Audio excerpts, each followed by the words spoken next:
Bismillahirrahmanirrahim. Assalamualaikum warahmatullahi wabarakatuh.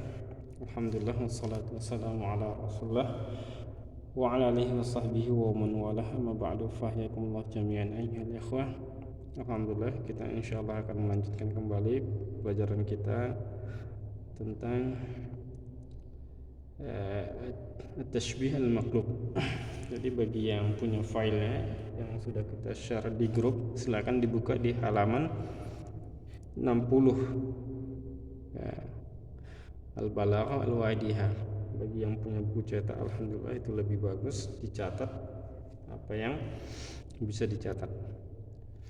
Jadi kita akan langsung bahas tentang qaidahnya di halaman 60. Di situ ada qaidah yang dimaksud dengan at-tashbih al-maqlub. Secara bahasa, maqlub itu artinya adalah terbalik, yaitu tashbih yang terbalik. Secara istilah artinya adalah ja'lul musyabbah musyabbahan bihi, menjadikan musyabbah itu sebagai musyabbah bihi. Kalau dulu kita pernah bahas, ada namanya Zaidun Asadin bisyaja'ah.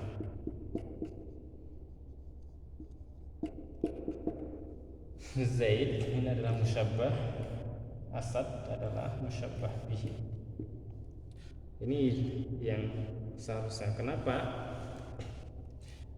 musyabbah bihi itu adalah Asad? Karena syarat menjadi musyabbah bihi itu adalah wajhu syabah, sifat yang ada pada, sifat keberanian yang ada pada singa itu lebih kuat, lebih kelihatan daripada Zaid. Makanya Zaid yang mirip singa, bukan singa mirip Zaid. Nah, kemudian di dalam pembahasan ini kita akan bahas tentang justru terbalik, sebaliknya, yaitu ja'l musyabbah musyabbahan bihi, Asad ka Zaidin bisyaja'ah.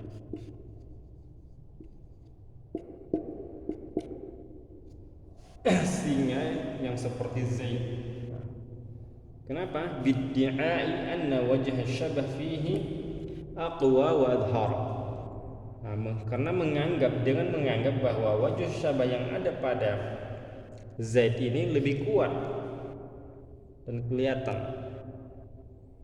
Nah, tentunya bukan 100%, tentunya singa lebih kuat. Nah, seperti itu.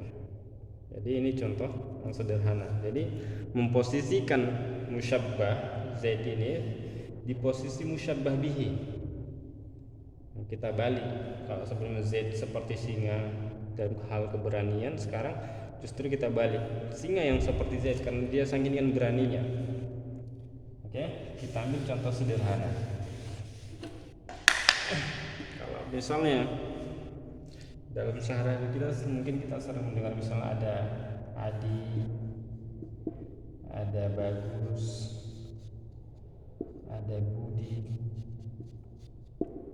ada Amir. Mungkin Amir ini anggaplah tingginya 180 cm, Budi 185, Bagus 183 cm. Nah, Adi tingginya 220 cm. Jadi mereka semua tinggi, tapi Adi ini sangat tinggi daripada yang lain, sangat kelihatan tingginya. Nah, padahal ini untuk ukuran Indonesia cukup tinggi semuanya, tapi Adi lebih tinggi lagi gitu. Nah, kalau ini biasanya di Indonesia ini cukup tinggi. Misalnya kita bilang Bagus tinggi seperti tiang tower,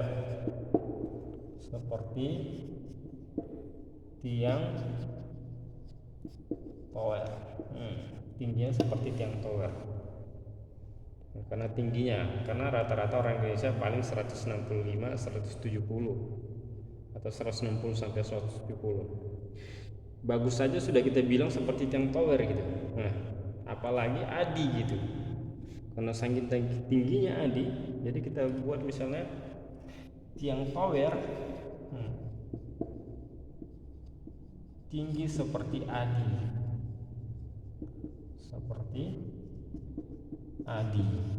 Karena saking tinggi ya. Meskipun tiang tower ini jauh lebih tinggi kenyataannya gitu. Tapi karena Adi ini terlalu tinggi, maka kita katakan tiang tower tinggi seperti Adi. Seperti itu. Jadi dia cuma anggapan aja, bukan sebenarnya anggapan. Seperti itu. Demikian juga tadi misalnya ada Zaid, ada Umar, ada Khalid, ada Utsman misalnya. Zaid, Umar, Utsman,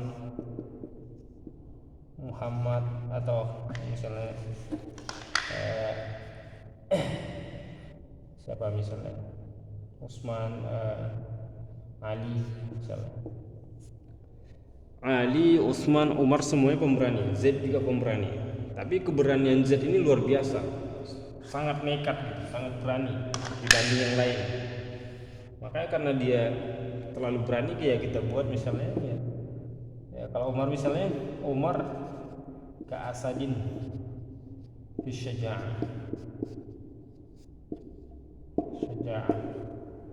Karena Umar sangat pemberani. Tapi Zaid ini lebih berani lagi dari mereka bertiga ini. Karena saking beraninya, justru singa yang seperti Zaid gitu. Ini contoh yang sederhana, itu saja. Oke. Karena saking beraninya, Zaid itu justru singa yang seperti Zaid gitu. Walaupun singa itu jauh lebih berani, nggak takut mati gitu. Seperti itu, sama kayak tadi tiang tower tadi. Oke.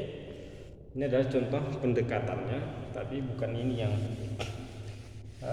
contoh realnya gitu, tapi jarang digunakan contoh real. Kalau yang di dalam Al-Quran itu seperti misalnya ketika dikatakan kepada orang kafir atau orang Yahudi, kenapa kalian bertransaksi bermuamalah itu pakai riba? Seperti itu. Kemudian mereka mengatakan, qalu innamal bay'u mislu riba. Ketika dikatakan kepada orang Yahudi, kenapa kalian bertransaksi menggunakan riba? Riba itu kan haram. Seharusnya yang mereka jawab itu adalah qalu innamar riba mislu bay'. Sesungguhnya riba itu tidak haram seperti jual beli, halal gitu. Kenapa? Alasannya adalah karena sama-sama cari untung. Jual beli cari untung, riba juga dapat untung. Riba ini lebih banyak untungnya lagi. Makanya mereka katakan innamal bay'u mislu riba. Sesungguhnya justru jual beli yang seperti riba, karena untung riba itu jauh lebih banyak. Seperti itu. Oke. Agar tidak terlalu lama pembahasan kita dan mudah dipahami, dan bila perlu diulangi berkali-kali, dan kita akhiri subhanakallah bihamdika asyhadu an la ilaha illa anta astaghfiruka wa atubu ilaik. Assalamualaikum warahmatullahi wabarakatuh.